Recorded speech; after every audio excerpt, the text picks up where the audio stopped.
natin yung dry mushroom para mas masarap siya. Fry ko muna ng konti. Fry natin. Nilagyan ko siya ng asin. Tapos nilagay ko na yung mga karne. May ano yan, may paa ng manok, ay paa ng pato, may paa ng baboy. Minarinate ko na yan. Butin ko lang yan. Tapos mamaya, ilagay ko dun sa sa maliit na palanggana. Lagyan ko siya ng iba't ibang gulay. Kung ganyan lang siya. Hanggang lumambot.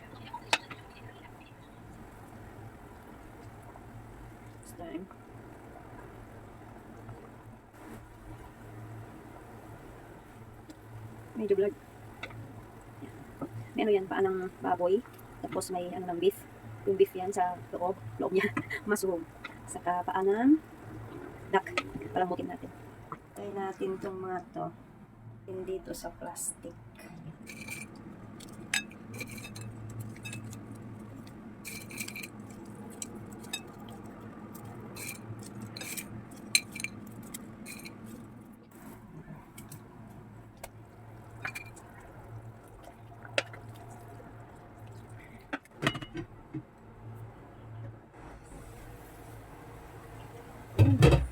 Kulong-kulo.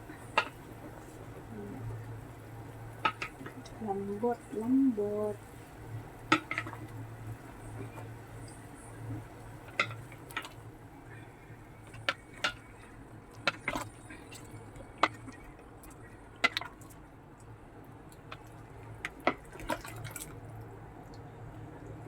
Natin.